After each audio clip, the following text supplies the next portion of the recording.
Alô malta, bem-vindos ao primeiro episódio do podcast Ponto de Ouro. O tema escolhido para este podcast foi a nutrição e a convidada escolhida para este podcast foi a Ana Rita Almeida. Ana Rita, podes fazer uma breve apresentação? Ok. Primeiro que tudo quero agradecer aqui ao Brian por este convite. Vamos tentar aqui ter uma conversa super tranquila.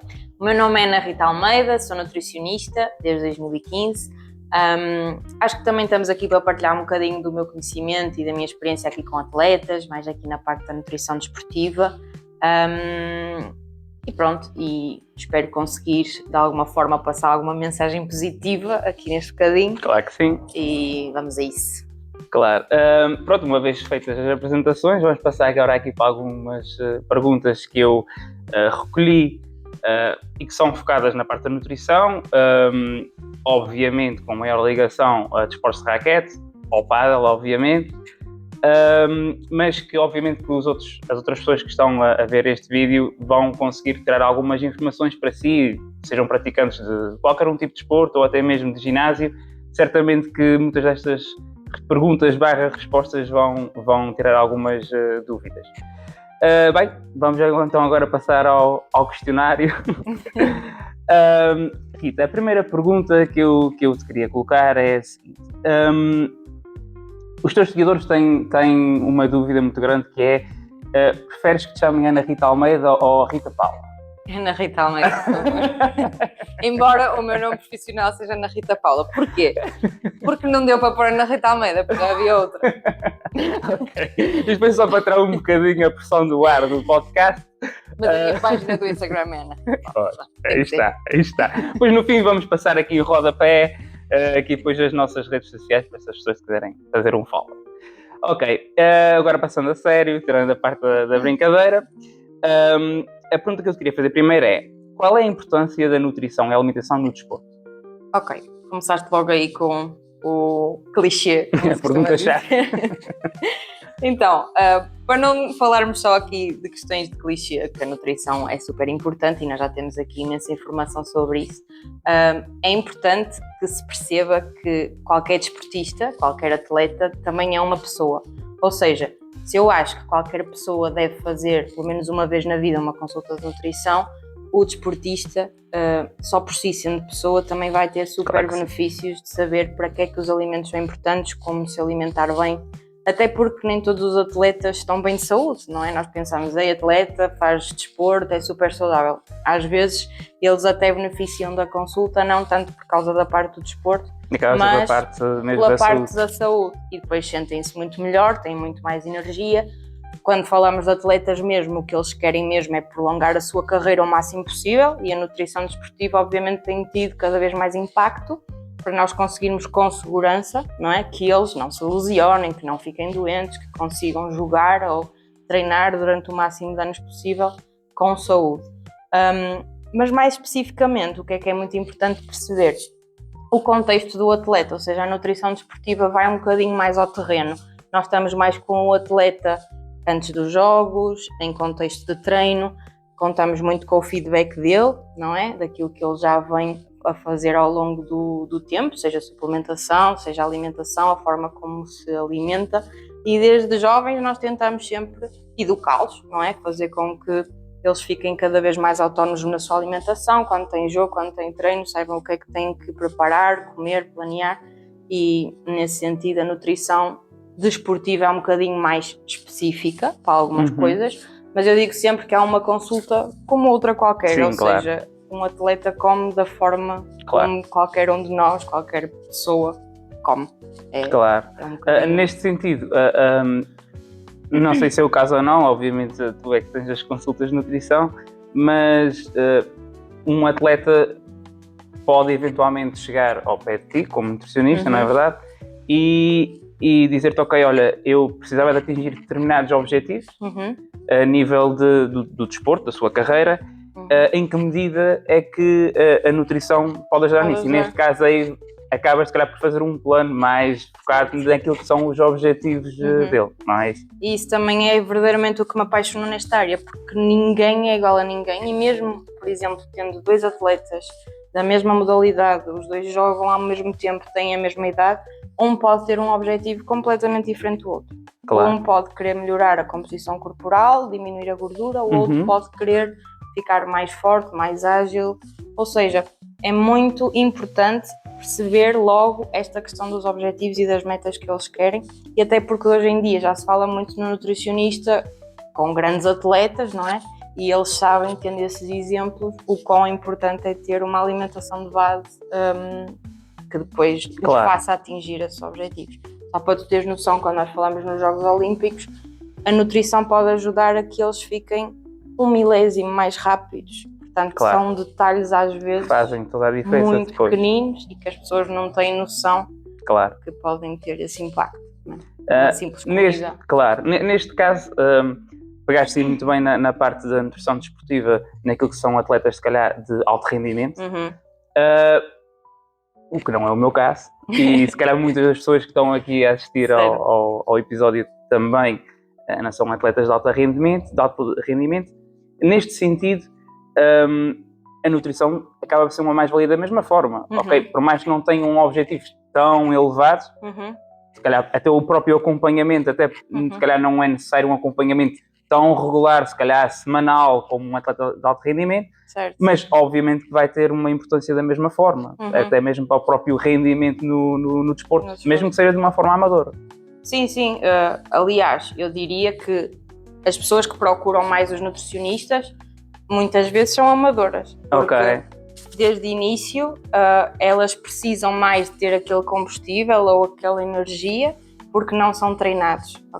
Os atletas de elite, se já são de elite há muito tempo, também já fizeram muita coisa sozinhos. Ou então a equipa técnica, obviamente, às vezes também ajuda nesse sentido.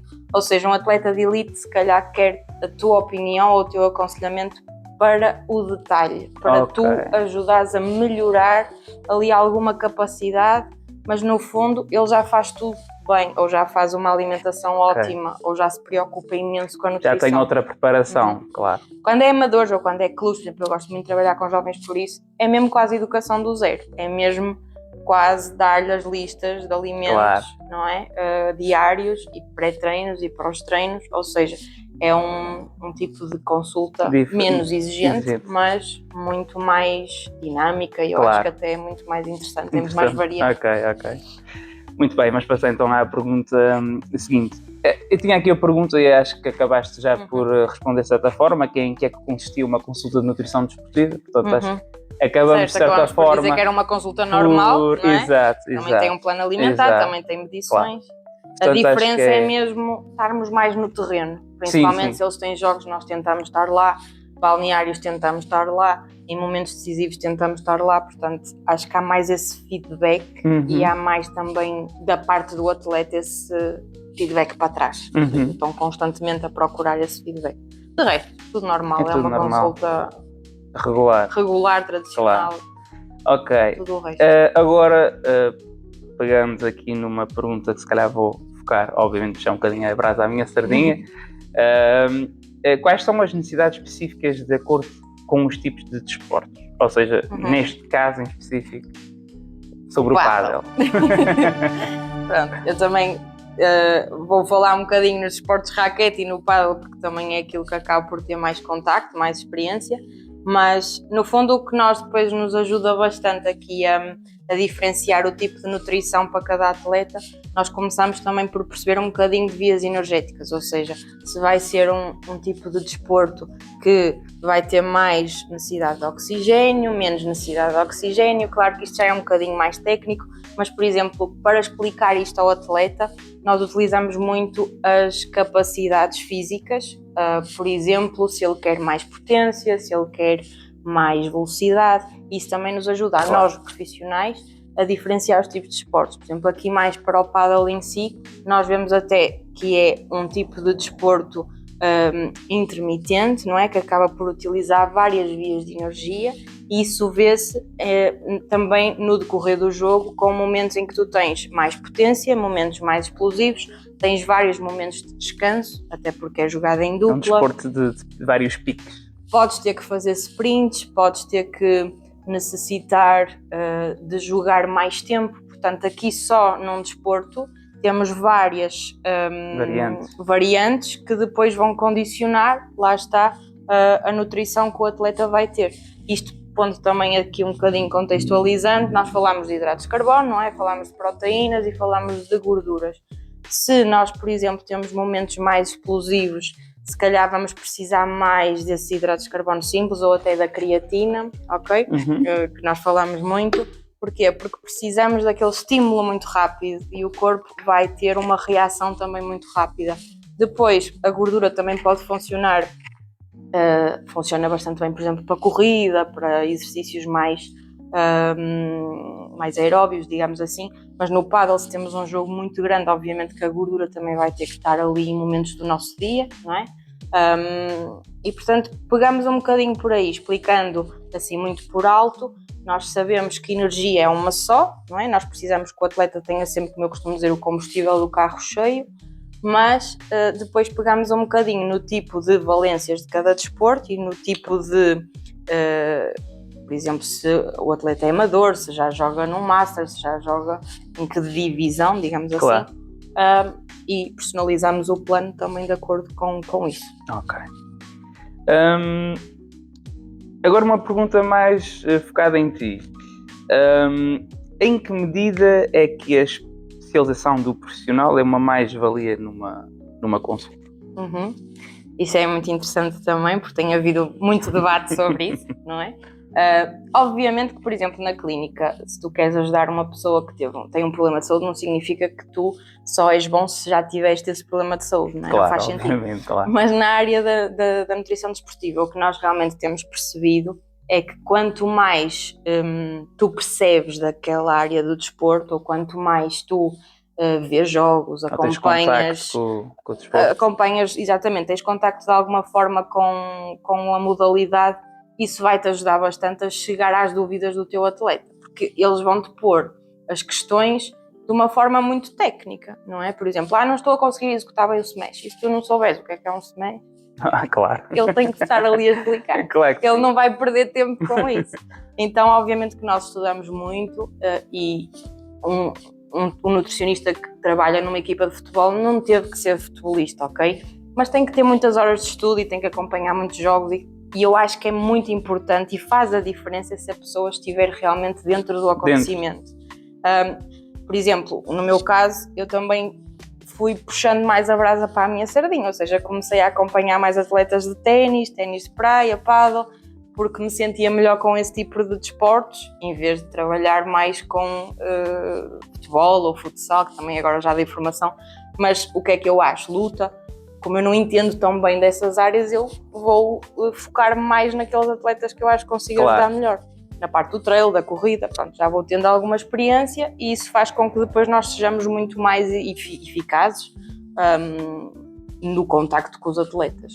A conversa que temos com eles muda completamente. É claro que se calhar... Mas é obrigatório? Não. Sim, pois é isso. É isso não que eu ia dizer, não é obrigatório. É uma grande mais-valia. É uma mais-valia, realmente, se calhar, com os esportes que se calhar têm já algum contacto, não é? Exatamente. Mas mesmo nos outros desportos, mesmo não tens tanto contacto, se calhar não consegues ir tão a fundo, tão ao pormenor, mas aquilo que é a base e a essência da nutrição num atleta, obviamente que consegues certamente desempenhar essa função. Pois também sabemos do resto, não é? Claro. Se já trabalhamos noutras áreas, principalmente na clínica, há muita coisa que é interligada. Claro. Outra questão. Que tipo de suplementação recomendas como complemento à alimentação para ajudar na performance desportiva? Obviamente que esta pergunta, e também para quem está aqui a acompanhar o podcast, se calhar já começa aqui a raciocinar um bocadinho, a dizer, ok, já houve aqui um bocadinho de resposta, cada desporto é um desporto, cada desporto tem uma necessidade, mas acredito que provavelmente existam algumas suplementações que possam ser mais generalizadas e complementadas para todos os desportos, ou seja, digamos que uma base, e depois se calhar existe uma necessidade mais específica para cada desporto. Não sei se estou correto nessa observação. Sim, claro. Aliás, há sempre duas mensagens muito importantes que eu passo quando falo sobre suplementação, seja em formação, seja em consulta, que é, a primeira, nós temos que estar cada vez mais cientes de que a suplementação tem um grande impacto, que ela existe e que a informação já está muito difundida. Ou seja, já muita gente ouviu falar de suplementação. Claro. E, portanto, é importante que nós, profissionais de saúde, estejamos aptos para responder às questões. Não é dizer, olha, isso não, isso sim, mas não há só branco e preto, há muitos cinzentos. Então a gente vai, obviamente, ter esse cuidado e essa conversa sobre a suplementação. O que eu acho também é que a suplementação, principalmente em ambiente de consulta, nunca é falada logo inicialmente, como tu estavas a dizer, já não é numa primeira consulta se calhar, ou já é numa primeira abordagem, porque para mim, na minha opinião, com a minha experiência profissional, é terapia de segunda linha. Ou seja, primeiro eu tenho que ter a certeza que a pessoa que tem à frente, o atleta, come bem, ok? Treina bem, descansa, dorme bem, e depois aí sim vamos entrar nessa Conforme questão da os resultados suplementação. também. Porque o que eu também tenho visto, e é muito comum isso acontecer, é o que é que eu posso tomar para, mas depois não dormo as horas, Claro. não treino horas suficientes, não como vegetais, não como frutas. Então aí até pode funcionar, mas o nosso interesse é também que ele faça pelo menos tudo, ou seja, tente considerar primeiro também a parte da alimentação. Aqui suplementação que eu acho realmente interessante, pronto, pegando na evidência científica, eu sou daquelas que vou sempre lá ler os artiguinhos, certo? Eu também sou assim. Existem pelo menos 4, 5 suplementos que já estão muito estudados, que já imensos profissionais em podcasts, nas redes sociais, falam abertamente sobre isso, porque eles realmente estão muito bem estudados e podem ser utilizados de forma muito segura, claro, sempre com aconselhamento, que basicamente são suplementos ergogénicos. O que é que isso significa? Que servem para aumentar o rendimento. Também voltamos à história de, será que a pessoa está num nível que precisa desses suplementos, né? Mas sendo eles ergogénicos, o que eles vão fazer é ou atrasar a fadiga, ok? Ou seja, permitir-te que tu estejas mais tempo ativo, ou então dar-te mais energia, ou dar-te mais força, ou dar-te mais alguma capacidade física para tu conseguires executar, seja os movimentos, seja o treino, seja o jogo, com mais segurança e também mais intensidade ou mais energia. Falamos da creatina, por exemplo. Já dei aqui algum exemplo muito bom, muito benéfico para o desporto do pádel, que é quando nós queremos ser mais rápidos, quando nós queremos ter mais momentos de explosão, a creatina pode fazer diferença. Também a nível intelectual, ou seja, está a ser utilizada não só a nível de força, ou seja, para aumentar a potência, mas foco, também talvez. Foco, exatamente, aquela parte mental. E a longo prazo também aumenta, ou parece aumentar, a massa muscular. Ou seja, tem aqui uma grande evidência, é utilizada para vários fins e parece ser segura. Até agora não temos tido nenhum problema. Uma dose mínima, ok? Portanto, já não falamos em sobrecarga, já está muito estudado também que a maioria das pessoas beneficia de uma dose bastante pequenina. Acho que até existe um cálculo que é feito de acordo com a massa da pessoa, não é? Algo assim. Mas nós normalmente já sabemos que aquela dose mínima, se for tomada sempre, é suficiente, ok? Ou seja, ela também dura imenso tempo. Claro. Depois, falando das bebidas proteicas ou da proteína, também já está a ser muito utilizada. Eu nem acho que isso seja bem um suplemento, mas sim um alimento reforçado. Okay? Muitas vezes nós já vemos isso em vários outros alimentos.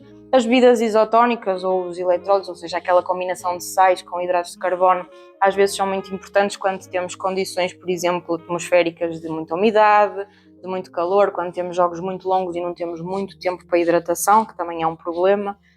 A forma como nós nos hidratamos vai ter imenso impacto no jogo. Se não estou em erro, desculpa-me interromper-te, eu até se não estou em erro, acho que muito no ciclismo e trails e o próprio atletismo, acho que é utilizar também muito a questão da parte dos eletrólitos.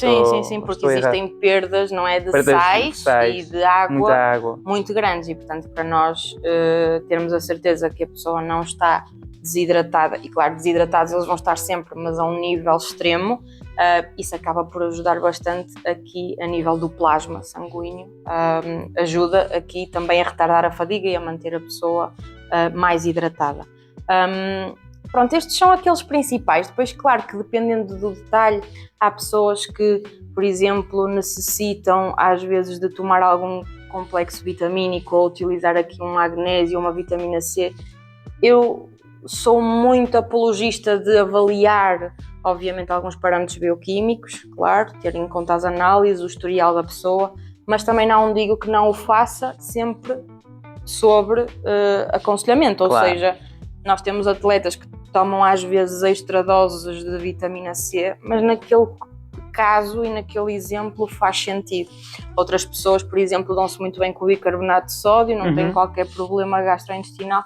Ok, pode ser utilizado ou até feito em casa, não é? Com mais sódio e etc. Podemos também utilizar, por exemplo, às vezes aqui a questão dos BCAAs, dos aminoácidos, ou seja, tudo, nós acabamos por ter aqui sempre a necessidade de conhecer muito bem a pessoa que tem já à frente e saber o timing certo de ele estar a introduzir aquilo naquela altura, aquele propósito e na quantidade certa. Isso, sem dúvida, que é o mais importante. Não sei se te lembras assim de mais algum que queres que eu fale ou não. Não, eu por acaso ia perguntar-te porque eu tenho ideia que é um complemento muito importante e não só para atletas, para o público em geral, que é o ômega 3 e a vitamina D3. Obviamente que ambos sabemos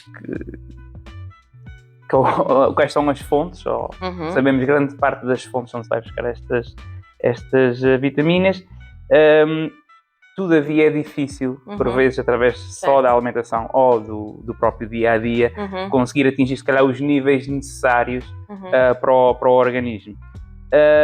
E aí perguntava-te se realmente, se o ômega 3 e a vitamina D3, se realmente eram suplementos importantes para as pessoas.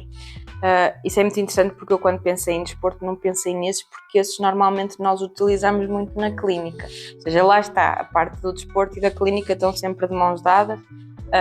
E é certo que, por exemplo, no caso do ômega 3, nós conseguimos, através dos peixes gordos, não é? Do salmão, da sardinha, da cavalo, ter mais ômega 3 fornecido através da alimentação, mas lá está, o consumo das pessoas de peixes gordos é baixo, também por questões socioeconómicas, e mesmo em ilhas como nós, que têm muito acesso a peixe, acaba por ficar um bocadinho aquém, às vezes, daquilo que é prático, não é?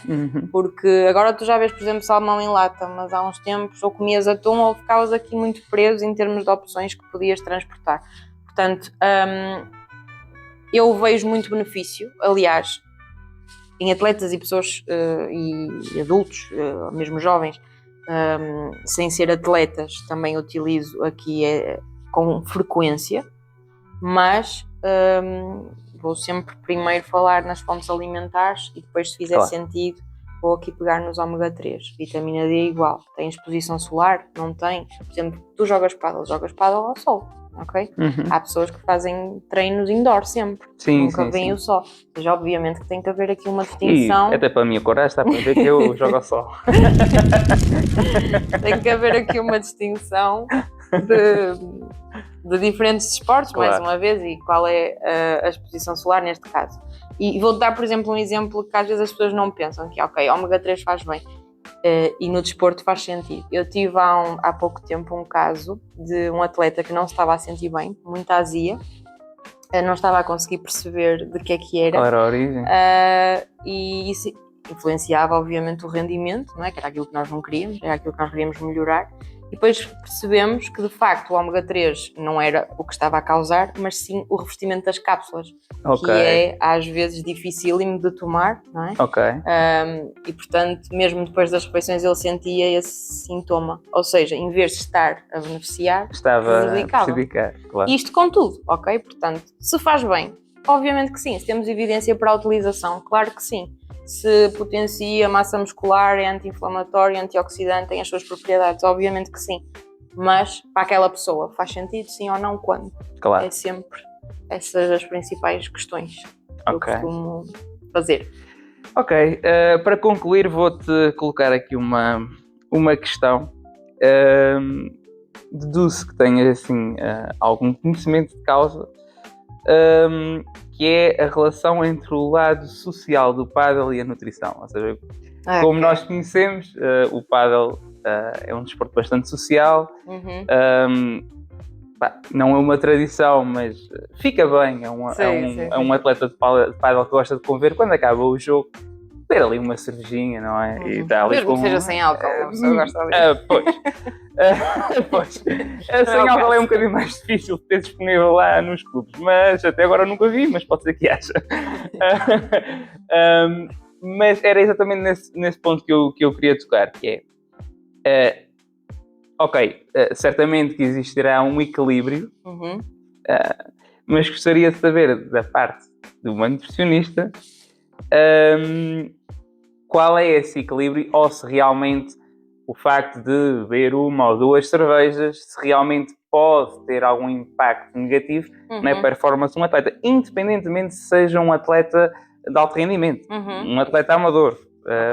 Gostava de saber se realmente isto se transcreve em algum problema nocivo a nível de performance. Isso é uma pergunta interessantíssima, até porque lá está, as pessoas que nos procuram normalmente, nós sabemos que eles têm esses ambientes sociais e nós sabemos que se não for ali, eles têm esses ambientes fora. E ainda por cima nem é a terceira, não é? Ainda por cima nessa ilha de terceira.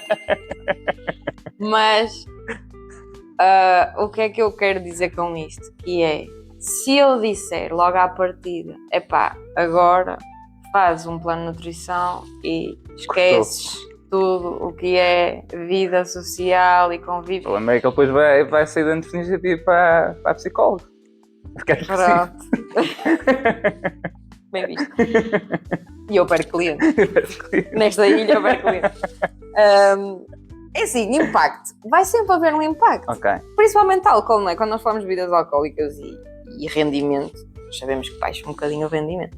Agora, se a maior parte das pessoas procuram qualidade de vida, procuram estar saudáveis, são atletas amadoras, a maior parte, os objetivos logo aí são completamente diferentes, né? E a nossa exigência também se prende um bocadinho com isso. Depois eu gosto sempre de trazer aqui a definição da saúde da OMS, que é se a saúde não é só física, é mental, é também aqui a parte social incluída, e portanto eu acho que não vai ter impacto no sentido de, primeiro, frequência, não é? Se a pessoa leva toda a semana até a treinar no mesmo sítio, mas não tem esse consumo regular, só depois dos jogos, por exemplo, ali ao fim de semana, já vai ser completamente diferente do que teres acesso a esses momentos e esses alimentos e essas bebidas a semana toda. E outra coisa, isso também contribui muito para uma parte da saúde e para pelo menos motivar aquela pessoa a passar mais uma semana a portar-se bem, não é? Claro. A comer bem e a treinar. Portanto, tu tens que pôr as coisas nos pratos da balança e principalmente teres uma comunicação muito assertiva, que é, para fazer isto, vamos fazer isto à nossa maneira. Ou seja, em vez de 5 bebidas ou em vez de 5 cervejas, se calhar vais beber uma ou duas, vais passar das 33 para uma mais pequenina, né? Que era convém, em vez de dizer a unidade, dizer o tamanho. A unidade pode ser um grande copo. Sim, exatamente. Tentar pôr lá os mililitros no plano. Tentar passar de bebidas brancas, por exemplo, para bebidas que possam ter, lá está, alguns taninos, alguma coisa que seja assim mais também... Era o vinho mais saudável. Ou seja, mesmo nos momentos sociais, é incrível quando eu consigo fazer isto com as pessoas. Eu acho que o meu sucesso enquanto nutricionista, sei que eu tenho algo, certamente é porque eu consigo me pôr do outro lado. Okay? Claro. Eu, se não faço isso, se eu também como isto e aquilo e também convivo com os meus amigos e com a minha família, como é que eu posso estar a dizer a uma pessoa para não o fazer? Uma coisa é ela dizer, não, a partir de agora eu realmente prefiro não fazer. Ok, mas aqui o negócio, aqui o compromisso vai ser nós realmente negociarmos e tentarmos chegar a um consenso, que é, vais-te portar bem durante aqueles dias e eu também permito, ou... Não precisa um repassadinho. Ali onde se liga ao fim de semana, ok? Porque há muita gente que gosta de beber bebidas alcoólicas, não é? Mas também há muita gente que gosta de comer sobremesas doces. Sim, exato. De comer fora e... É o dia do junk food, digamos assim, exatamente, não é? E isso não tem que ser um big deal. Claro, A gente pode incluir e deve incluir isso no acompanhamento nutricional. Até para as pessoas terem uma boa relação com a comida, acho que é importante. Claro. Bem, a nível de questões, acho que coloquei todas as questões e todas as dúvidas que eu tinha. Antes de partir para as despedidas, gostaria de perguntar, gostaste do podcast? Gostei. Estes sofazinhos também são confortáveis. São. O Eugénio tem bom gosto. Acho e a Mariana. que vocês fizeram aqui um cenário top. Bem, malta, espero que tenham gostado, vocês estão aí desse lado. Caso tenham alguma dúvida, alguma pergunta que queiram fazer, podem deixar abaixo nos comentários. Acho que a Rita não se importará nada de vos tirar essas dúvidas. E peço que sigam a minha página para continuar a acompanharem os podcasts. Vou trazer ao longo do tempo outros convidados, outras pessoas que como complemento também ao desporto, dentro de outras áreas. E agora vou deixar a parte mais difícil aqui para a Ana Rita, que é fazer a despedida. Olha o que é que eu posso dizer. Gostei muito do convite. Isto realmente uma pessoa não tem estaleca a fazer estas coisas, mas também é bom. Eu também não. Trabalhar aqui nos podcasts e nas redes sociais. Foi como tu disseste, estou totalmente disponível para tirar dúvidas. Podem me contactar também pela página profissional, que às vezes é muito mais prático. Põe aí o teu arroba aí para baixo. Diz aí qual é o teu Instagram. Se quiserem também depois saber mais sobre acompanhamento nutricional, também terei todo o gosto de tirar as dúvidas. Mas mais importante do que tudo, a mensagem que eu dou é mantenham-se ativos, não façam da alimentação um drama, ok, isto como eu costumo dizer, vamos começar pelo básico e depois vão ver que é sempre manter o básico, nunca passa para nada sem ser o básico. E portanto isto faz muito sentido nós estarmos aqui a falar nestas coisas, porque realmente alimentação, sono, descanso, vida sem stress e treino, e gostar de treinar, gostar de praticar estes desportos, acho que é o mais importante. E portanto, eu gostei muito e espero que vocês também tenham gostado. Muito obrigado, Rita.